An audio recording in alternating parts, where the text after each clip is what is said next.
कि अपनी बहू बेटियों का इज्जत बचाने के लिए, जब घर में हम लोग सेफ नहीं है, हम लोग सुरक्षित महसूस नहीं कर रहे हैं, तो बाहर हम लोग सुरक्षित कैसे रहेंगे। आप है नीतू सिंह यादव, कोरियापट्टी के पूर्व मुखिया, वो महिला समिति राज्य कमेटी के सदस्य हैं। आपकी ही पंचायत में वार्ड नंबर 11 में कोरियापट्टी में पूरन विश्वास नाम के व्यक्ति जो भूमिहीन परिवार से आते हैं, इनके घर पे जेसीबी चला गया है, इसके घर को तोड़ा गया है, लेकिन 2 दिन बीतने के बाद भी अब तक पुलिस के द्वारा कोई कार्रवाई नहीं की गई है। अब क्या मांग कीजिएगा? सबसे पहले मैं आप सबों का धन्यवाद करती हूँ। मैं कोरियापट्टी पूरब की पूर्व मुखिया हूँ। ये घटना कोरियापट्टी पश्चिम में हुई है, लेकिन कोरियापट्टी पूरब और पश्चिम से कोई मतलब नहीं है। हम लोग समाज सेवी के रूप में काम करते हैं, सामंतवादियों के खिलाफ काम करते हैं। आप देख रहे थे कि ये बाबा किस तरह से बिलख रहे हैं, रो रहे हैं। अब बेघर जब हो जाते हैं तो आप अंदाजा लगा सकते हैं कि अपनी बहू बेटियों का इज्जत बचाने के लिए, जब घर में हम लोग सेफ नहीं है, हम लोग सुरक्षित महसूस नहीं कर रहे हैं, तो बाहर हम लोग सुरक्षित कैसे रहेंगे। आपने देखा कि 3 रोज पहले 9 तारीख को ये घटना हुई, जिस समय की हमारे प्रधानमंत्री जी शपथ ले रहे थे और उस समय ये घटना हो रही है। इसका मतलब क्या होता है? कहते थे कि हम गरीबों के नेता है, गरीबों के लिए हम लड़ाई लड़ते हैं, उनका आशियाना बनाते हैं। आप 5 डिसमल जमीन की भी बात करते हैं कि हम घर बसाने के लिए उन्हें जमीन देते हैं। आपने ये घटना करके क्या साबित कर दिया है?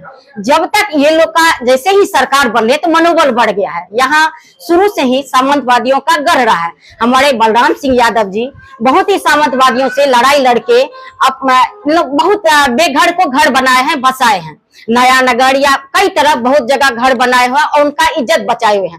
पहले भी पहले हम जैसे आए थे नया में, तो हम जानते थे कि यहाँ की अगर बेटी या बहू बेटी कहीं जाती थी, उन्हें सुरक्षित महसूस नहीं होता था, वो सही नहीं जा पाती थी, तो उनके एवज में भी लड़ाई हुई थी। ये लड़ाई को हम लोग जारी करेंगे। अगर इनका घर पुनः नहीं बसता है तो हम प्रशासन के लिए घेराव करेंगे, चाहे सुपौल हो, त्रिवेणीगंज हो या जदिया हो, उन्हें आना पड़ेगा और झुकना पड़ेगा। मैम, आपके पंचायत में जिस तरह के उत्पीड़न एक गरीब के साथ हुआ है, ऐसा नहीं लगता है कि देश की आजादी से पहले इस तरह की घटनाएं हमारे समाज में हुआ करते थे? बहुत पहले ये हुआ करते थे, लेकिन पुनः ये दोहराया गया है। बीच में ये अस्थिर हुआ था, लेकिन सामंतवादियों का जुल्म अभी तक बचा नहीं है। वो चाहते हैं कि किस तरह गरीबों को, शोषितों को, पीड़ितों को अभी भी हम कुचल कर रखें, उन्हें अपने अंदर रखें। जो कि हमारे काम पहले एक होता था कि पैसा देके, कुछ जमीन उमीन देके उनसे काम करवाते थे। आप नौकरी कीजिए, आपका बेटा करेगा, फिर आपका जो पोता होगा वो करेंगे। उस तरह का ये यहाँ के सामंतवादियों का विचार है और वो करते रहे और करने का प्रयास कर रहे हैं। लेकिन क्या आप मीडिया के माध्यम से आश्वस्त करते हैं कि इस परिवार को इंसाफ मिलेगा? इंसाफ मिलना चाहिए और मिलेगा ही।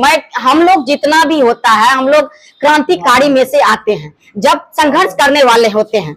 अगर इन लोगों को न्याय नहीं मिलता है तो जहां से होगा हम लोग घेराव करेंगे और हम लोग खून तक जहां देना होगा वो देंगे और इन लोगों के लिए लड़ाई लड़ेंगे। स्थानीय प्रशासन के लिए क्या कहना चाहेंगे?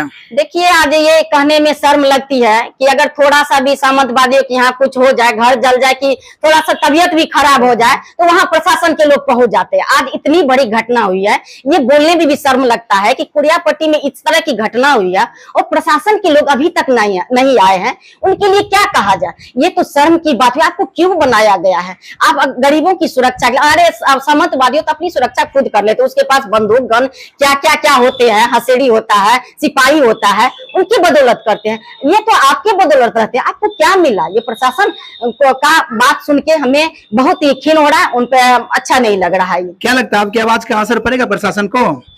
आवाज का असर पड़ना चाहिए, और नहीं पड़ेगा तो हम लोग घेराव करेंगे और इनको इंसाफ दिलाने का काम करेंगे। मैं नीतू सिंह यादव, कोरियापट्टी पूर्व मुखिया, जनवादी महिला समिति की राज्य कमेटी मेंबर हूँ और मैं सीपीएम की लीडर भी हूँ।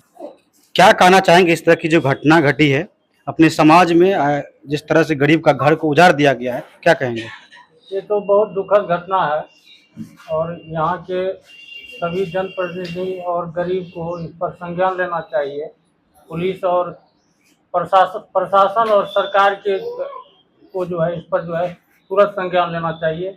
ऐसे गरीब का जो है घर उजड़ा है, ये बहुत ही दुखद घटना है। घटना के 3 दिन बाद 3 दिन हो गया, लेकिन अभी तक प्रशासन के द्वारा कोई कार्रवाई किया गया है?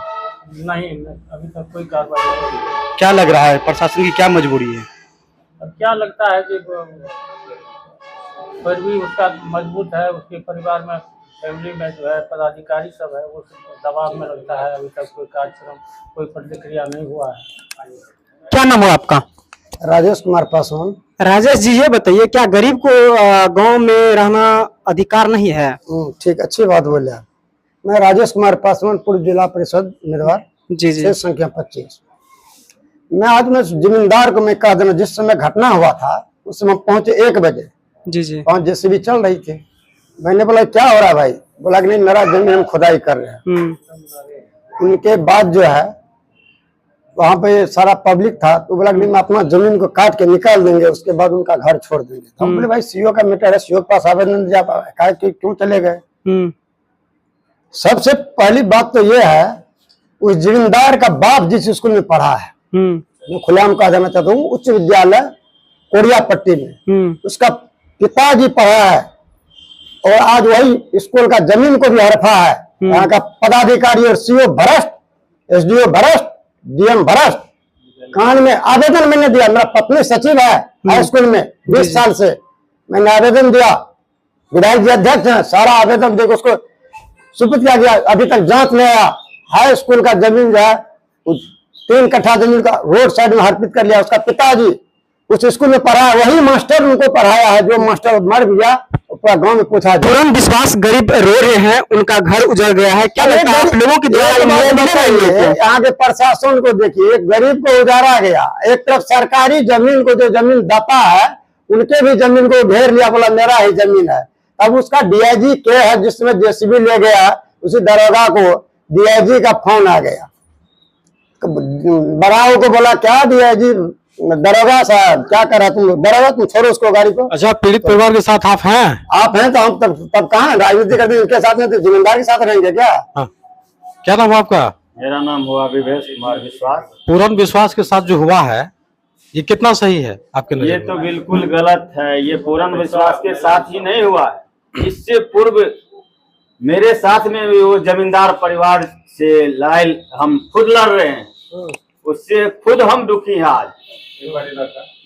आज वो जमींदार हमारे साथ भी बहुत अन्याय किया, उस अन्याय को हम नहीं सहे, आज उससे हम लड़ाई लड़ रहे हैं। और ये मामला मेरा कोर्ट में तो पर भी मेरा घर को भी तोड़ने के लिए वो सामने आया, लेकिन मैं खुद अपने आप में मजबूत हूँ, मैं कोई प्रशासन को नहीं मानता हूँ। मैं अगर मजबूत हूँ उसके बाद ही मेरे पास प्रशासन कोई प्रशासन है, मैं खुद अपने आप में मजबूत हूँ और मैं जमींदार को कुछ नहीं मानता हूँ। हमारे पास में पूर्व में बलराम सिंह यादव जो आवाज दे के गया है, वो आवाज को हम आज भी हम उसी आवाज को लेकर के चलते हैं और लेकर के चलते हैं।